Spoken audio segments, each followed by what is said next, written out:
Ok, bonjour à tous, on est toujours à Actionnaria, cette fois-ci sur le stand de CMC Market avec Fabrice Coustet qui m'en veut parce qu'on a loupé malheureusement une très belle conférence ce matin. La salle était comble, malheureusement j'ai pas pu assister, c'est de ma faute. Donc on va essayer d'avoir un résumé de cette conférence. En plus c'était vraiment un sujet intéressant, c'était les 10 stratégies ou 10 stratégies pour gagner sur les marchés. Pour 2013. Ok, pour 2013 spécifiquement. Voilà. Ok Fabrice, c'est l'heure du bilan. Donc 2012 a été une année pleine de contrastes, puisqu'on a eu une grosse accélération haussière janvier-février, après un gros creux, de nouveau les problèmes macroéconomiques. Si on fait le bilan, on est pratiquement en décembre, donc on est sur un marché qui finalement a pris 10-11%, sur le CAC 40 en tout cas. Donc les actionnaires, par rapport à des années plus difficiles, sont quand même, je pense, satisfaits. Maintenant, on va essayer de voir qu'est-ce qui se passe dans le monde, comment réagit la planète finance aujourd'hui et qu'est-ce qu'on peut espérer. Donc, la première chose, premier bilan, c'est qu'on voit que la Chine est en train de ralentir. Il y a eu le PIB qui est en train de baisser. Alors, c'est une baisse relative, 7,5%, mais ils viennent de 10%. Donc, forcément, on se dit, tiens, ça commence à freiner. Et ça a beaucoup inquiété à partir de septembre-octobre, parce qu'on s'est dit, si effectivement on est dans un hard landing, c'est-à-dire un atterrissage brutal de la Chine, à ce moment-là, ça risque d'être très compliqué, même pour nous. Du côté des États-Unis, la reprise n'est pas là, ou elle est là, mais sans emploi. Donc au niveau de la bourse, c'est pas mal, puisqu'ils ont retrouvé, contrairement à nous, les niveaux de 2007, mais ils n'ont pas encore réussi, et c'était la vraie question pour Obama, à revenir à un chômage qui est bas. Donc ils ont un chômage comme en Europe très très haut, à 8%, et c'est vrai qu'il y a une vraie interrogation. Enfin, sur l'Europe, c'est là où on a le plus d'espoir, en tout cas chez CMC Markets, on se dit, finalement, l'Europe n'a pas encore bien sûr résolu toute la crise des dettes souveraines. On a encore des écarts de taux significatifs entre le groupe de tête Allemagne, France et Espagne, Italie et encore pire la Grèce. Mais on s'aperçoit quand même que, en particulier, le gouverneur de la Banque centrale, Mario Draghi, a fait le nécessaire pour faire des quasi-eurobonds de 1 à 3 ans, maturité courte. Et donc ça a un peu enlevé la chape de plomb qu'il y avait sur le marché. Donc aujourd'hui, on est sur un marché qui, depuis septembre, s'est stabilisé et est en train de remonter progressivement. C'est vrai dans de très très faibles volumes, le contexte est extrêmement attentiste, les investisseurs sont un peu frileux, on le comprend. Mais on pense qu'il y a quand même de l'espoir et qu'il y a quelques bons coups à faire pour 2013. Ok. Donc vous avez parlé de 10 choses, donc là vous pensez quoi? C'est plutôt achat Europe, vente d'actifs américains, puisqu'ils ont déjà trop retracé ou qu'ils sont trop hauts par rapport à 2007 et qu'il y a peut-être moins de potentiel. C'est quoi exactement les 10 points que vous vouliez évoquer? Alors les 10 points, c'est en fait, vu la conjoncture, donc ralentissement en Chine, reprise progressive, graduelle aux États-Unis et un peu de mieux en Europe, de se dire, dans ce contexte, qu'est-ce qui devrait remonter, voire performer en 2013 ? Donc la première chose qu'on voit, et on le voit depuis quand même maintenant 2-3 mois, ce sont les valeurs bancaires. Donc que ce soit Crédit Agricole, Société Générale, BNP Paribas, elles ont fait quand même des beaux parcours en 2012. Pourquoi ? Parce qu'encore une fois, on n'est plus dans une crise systémique, souvenez-vous, septembre 2011, octobre 2011, on était au bord de la catastrophe sur l'euro, donc tout le monde fuyait les banques. Aujourd'hui, qu'est-ce qu'on voit ? Les banques ont assaini leur bilan, sont sortis de la Grèce pour Crédit Agricole, pour Société Générale. Et tout de suite, on a vu une remontée.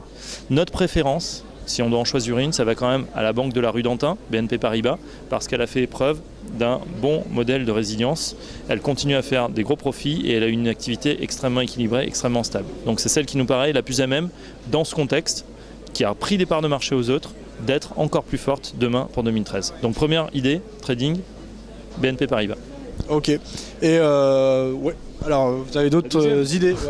La deuxième, ça va être le pétrole. Alors pourquoi le pétrole ? Parce que on est chaud sur le pétrole parce que dans un monde qui est toujours plus énergivore, on n'a pas encore de transformer l'essai sur les énergies renouvelables, éoliennes, etc.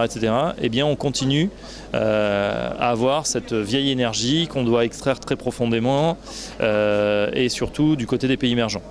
Donc, toutes les baisses du pétrole pour nous sont à mettre à profit au cours des mois et des années à venir pour renforcer ses positions. Donc, deuxième arbitrage, acheter du pétrole et en particulier à travers une société qui nous paraît pas mal. Ça ne sera pas une pétrolière intégrée type Total, Schlumberger, BP, ça sera, pas Schlumberger d'ailleurs, ça sera Technip. Il y en a 2 ou 3 qui nous plaisent, il y a Technip, Vallourec, CGG Veritas. Notre préférence va à Technip parce que c'est celle qui nous paraît la mieux placée dans ce concert. Avec 2 eaux à la fin. Le troisième élément qui nous paraît très intéressant à jouer, c'est tout ce qui est les valeurs de la technologie, en partie les valeurs de la mobilité. Aujourd'hui, je le montre à la caméra, on a tous un smartphone qui s'appelle, c'est la marque à la pomme, c'est du Samsung, c'est du Apple, mais en tout cas on a aujourd'hui une vraie appétence pour tous ces objets électroniques, et pas seulement les objets, c'est tout ce qui va avec. C'est-à-dire qu'aujourd'hui un téléphone, ça sert moins à téléphoner qu'à faire plein d'autres choses, c'est pratiquement des mini-tablettes numériques. Et là, il y a des acteurs qui sont très très forts, des gros acteurs, c'est Google et Samsung qui sont ensemble, donc Google, Samsung, et puis bien sûr ces téléphones il faut les faire marcher. Qu'est-ce qui marche, qu'est-ce qui est la mémoire en fait de votre téléphone, ou plutôt l'intelligence, le cerveau de votre téléphone, c'est une carte à puce. Et cette carte à puce, il faut savoir que c'est un acteur français qui les construit, c'est GEM+. Donc GEM+, nous paraît la troisième bonne idée trading pour 2013. Ok, donc ça fait pas mal d'idées. Après, si on va aller plus loin, je sais que vous faites souvent des événements dans le cadre de CMC. Par exemple, du fait que vous proposez des CFD, l'avantage c'est qu'on ne va pas être obligé de parier sur une hausse des marchés. Donc en ayant ces idées d'actifs qui peuvent performer positivement, on peut faire par exemple des arbitrages, des choses comme ça, en allant plus loin et en prenant des positions, en vendant par exemple des produits qui, dans le même secteur qui eux auraient tendance à peut-être chuter plus vite. En tout cas, ça vaut le coup d'avoir des points de vue éclairés à ce sujet. C'est quoi les prochains rendez-vous de CMC à Paris, puisque je sais que vous organisez régulièrement des événements dans vos locaux? Tout à fait. Alors, ce qu'il faut bien comprendre, j'ai cité 3 bonnes idées trading. Il y en a 7 autres que je vous invite à découvrir, notamment sur notre site internet très prochainement. Et puis, on va refaire cette conférence. Alors, dans nos locaux, le 12 décembre prochain. Donc, le 12 décembre, mercredi matin, mercredi 12 de 9h30 à 11h30, donc sur les Champs-Élysées à Paris. Et puis, on le fera également pour tous ceux qui n'habitent pas Paris, donc qui n'ont pas pu se déplacer sur le salon et qui n'ont pas pu se déplacer non plus sur les champs dans le bureau. On va le faire par webinaire. Vous savez, les webinaires, ce sont les séminaires par Internet. Ça marche très fort, tout simplement parce que c'est très facile de se connecter. On suit la présentation comme si on y était. Et si on est en direct, on peut poser ses questions en direct. Si on n'assiste pas en direct, on peut l'avoir en différé. Et c'est pour ça qu'on va diffuser, on l'espère largement, ces idées qui seront reprises, je pense aussi, une partie par la presse, par certains sites ou blogs de finance à partir de lundi matin. Ok. Par rapport à CMC plus spécifiquement, donc le point nouveau c'est la nouvelle plateforme. Vous étiez en train d'expliquer à des clients tout à l'heure, j'ai pu filmer ça. Il y a des choses sur lesquelles vous voulez revenir au niveau des actualités, des nouveautés de CMC, et si vous avez des choses plus précises à nous dire par rapport à la plateforme. Oui, alors là on présente en avant-première sur Actionnariat une nouvelle plateforme 2013 qui va sortir au premier trimestre.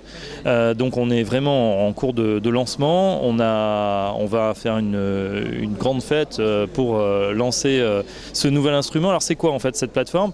C'est une plateforme qui va redonner un coup d'avance à la planète CMC, dans le sens où évidemment elle a été testée puisqu'elle est déjà live en Angleterre, en Allemagne, à Singapour, en Australie. Elle arrive en Europe, donc en France, en Italie, en Espagne, dans tous les autres pays, puisqu'on est présent dans 17 pays dans la galaxie CMC.